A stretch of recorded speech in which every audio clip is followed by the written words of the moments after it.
This episode is brought to you by Google. The Google Cybersecurity Certificate provides the necessary skills to begin a career in cybersecurity. Visit safety.google/cyber workforce today. Feel the real with Bose Quiet Comfort Ultra earbuds. Breakthrough immersive audio makes everything sound crazy natural. High-fidelity sound and world-class noise cancellation are tailored to your ears only, so everything hits just as it should. Dive in deeper at bose.com/Spotify. This is Optimal Work Daily, episode 1088.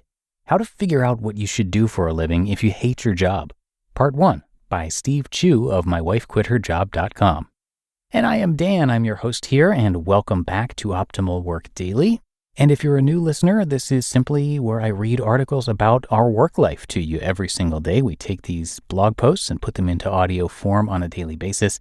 And today's post is a little bit longer than normal, so I'm going to read the first half for you today and then finish up the rest tomorrow. So let's get right to it as we optimize your life. How to Figure Out What You Should Do for a Living If You Hate Your Job. Part 1 by Steve Chou of mywifequitherjob.com. When I was a kid, I always tried new things just for the heck of it. I never thought about it too hard. I simply went with the flow and followed my interests wherever they took me. For example, I spent one summer reading the encyclopedia all day because I was curious about all the cool facts hidden in these massive tomes.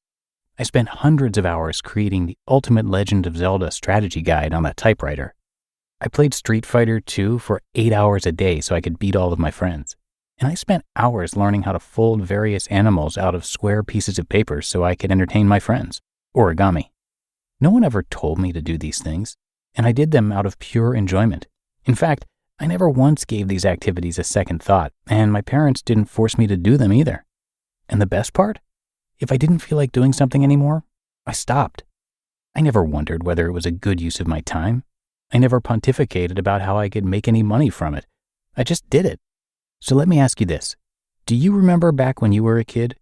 Do you remember when you pursued an activity just because you loved it and not because you needed to earn money? Do you remember the last time you simply went with the flow and followed your interests? What should I do with my life? What is it about adulthood that ruins everything? Do we stop taking action because we are burdened with more responsibility? Do we forget how to enjoy what we do because we have mouths to feed and mortgages to pay? The other day, I received an email from a reader asking me what he should do with his life.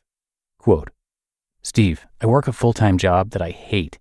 I desperately want to start my own business, but I have no idea where to begin. Can you be my mentor and help me get started? How do I find my passion? End quote. Now, I know I'm Chinese and all, but for some reason everyone thinks that I'm Confucius. If selling handkerchiefs online qualifies me to be a philosopher, then so be it. Chou says that you have already found your passion. You just haven't realized it yet. Becoming a child again. One of the biggest excuses that I hate hearing from anyone is that they, quote unquote, don't have time to start a business. If you look at my current lifestyle, I run an online store, a blog, an e-commerce course, podcast, and I work full-time with 2 kids. I've had guests on my podcast who homeschool 7 kids while running multiple 6-figure businesses.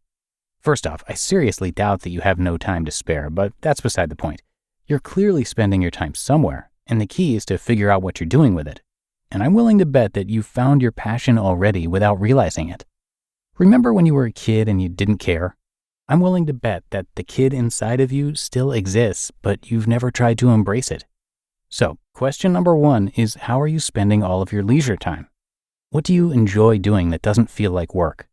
Have you ever tried to do anything with it? Steve, I like playing video games all day. Steve, I like reading romance novels whenever I have free time. Steve, I like to eat out at restaurants. How the heck can I turn this into a business? Well, have you tried? First off, let's get this out of the way first. Your problem isn't about finding your passion. The real problem lies with your priorities, your productivity, and your confidence that you can actually make money doing what you enjoy. So let's address these one by one. Have you ever tried to do anything about your interests? Have you ever tried to document your knowledge on a blog? Have you ever tried to express your opinion through a podcast or video? And have you ever tried to make your mind accessible to the outside world? If the answer is no to all of these questions, then sorry, you have never tried to pursue your passion. Period. You can't complain that your passion is worthless until you've given it an honest try. For example, if you like playing video games all day, I'm willing to bet that you're expert enough to influence other fellow gamers. If you like eating out, then there's probably a group of people out there who want to know what you think about a particular restaurant or type of food. If you aren't sharing your knowledge, then start doing so, and good things will happen. The medium doesn't matter. Just put yourself out there and document your thoughts. To be continued. You just listened to part 1 of the post titled, How to Figure Out What You Should Do for a Living If You Hate Your Job, by Steve Chou of mywifequitherjob.com. We know many of you listening sell on eBay, so we wanted to let you know about their biggest seller event of the year. eBay Open 2023 is coming up at the end of September. Tune in Wednesday, September 27th through Friday the 29th for 3 days of virtual networking, learning, and announcements from eBay leadership. You can register now for free at ebay.com/open. Join thousands of sellers for insights, trends, and access to training sessions, seller-led sessions, category breakouts, inspiring keynotes, networking opportunities, and much more. Take your eBay game to the next level. eBay also has a few other surprises up their sleeves, including a virtual expo hall, free eBay swag giveaways each day, and many ways to celebrate being a small business owner on eBay. If you sell on eBay or have been thinking of selling on eBay, then you want to go right now and register at ebay.com/open. That's ebay.com/open. Thanks, eBay, for sponsoring the show. Your business was humming. Was. Now, teams are buried in manual work, taking forever to close the books.